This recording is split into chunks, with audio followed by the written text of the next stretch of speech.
নমস্কার বন্ধুরা, অরুন্ধতী রান্নাঘরে আপনাদের সবাইকে স্বাগত। আশা করি সকলে ভালো আছেন। আজকে আমি পনির পটল রান্না করছি। সম্পূর্ণ নিরামিষ এই রেসিপিটা আপনারা অবশ্যই একবার বানিয়ে দেখতে পারেন। রুটি, পরোটা, ভাত সব কিছুর সঙ্গেই কিন্তু এই তরকারিটা খুব ভালো যায়। চলুন রান্নাটা কিভাবে করেছি সেটা আপনাদেরকে দেখায়। এখানে আমি পনির, আলু, পটল সমস্তগুলো টুকরো করে কেটে নিয়েছি। আর এদিকে একটা রেগুলার মশলা, আদা বাটা, জিরে গুঁড়ো, ধনে গুঁড়ো, লঙ্কা গুঁড়ো, হলুদ গুঁড়ো সব কিছু দিয়েছি। এটা একটা জলের মধ্যে গুলে নেব। এটাকে একটা পেস্ট বানিয়ে নেব। আপনারা চাইলে এটাকে পেঁয়াজ রসুন দিয়েও বানাতে পারেন, তবে নিরামিষটাই আমার বেশি ভালো লাগে, তাই নিরামিষভাবে বানিয়েছি। আমি গ্যাসের মধ্যে কড়াইটা বসিয়ে দিয়েছি। আর এখানে পরিমাণ মতো জল আর একটু সামান্য লবণ দিয়ে জলটা ফুটে গেলে পরে আমি পনিরের মধ্যে দিয়ে দেবো। পনিরের মধ্যেই গরম জল দিয়ে নুনটা দিয়ে দিলে পরে পনিরটা বেশ নরম হয়। যতটা পরিমাণ ভেজানোর জল দরকার ছিল ততটা দিলাম, বাকিটা ফেলে দেবো। আর কড়াইটা পরিষ্কার করে নিয়ে তার মধ্যে এবার আমি পরিমাণ মতো সর্ষের তেল দিয়ে দিলাম। আপনারা চাইলে সাদা তেলেও রান্না করতে পারেন।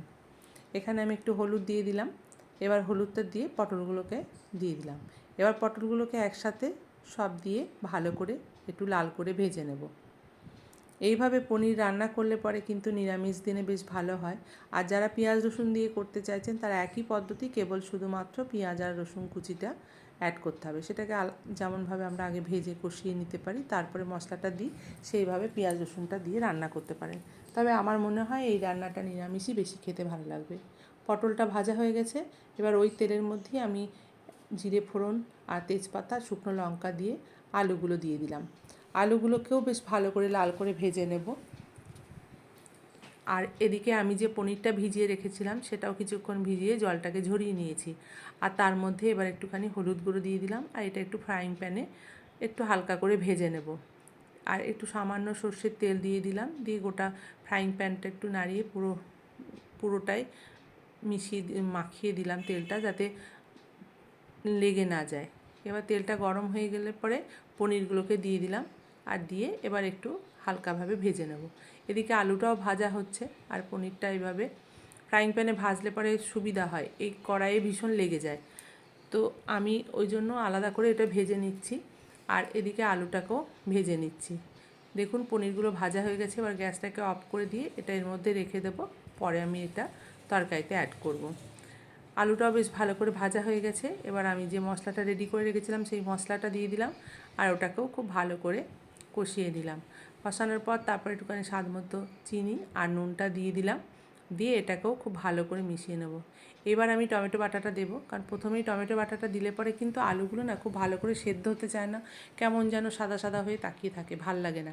সেই জন্য মশলাটা দিয়ে তারপরে আমি টমেটো বাটাটা দিলাম। আর মশলার সাথে কষতে কষতে অনেকটাই আলুটা সেদ্ধ হয়ে গেছে। আর বাকিটা যেটুকু হবে সেটুকুই জল দেবো যখন, তখন ওটাতে সেদ্ধ হয়ে যাবে। টমেটোর কাঁচা গন্ধটাও চলে গেছে, ভালো করে ভাজা হয়ে গেছে। এবার আমি পটল আর পনির ভাজাটা এবার অ্যাড করে দেবো, দিয়ে খুব ভালো করে মশলার সাথে এটাকে মিশিয়ে নেব। আর এই তরকারিটা একটু গা মাখা হবে, সেই জন্য খুব বেশি জল দেব না।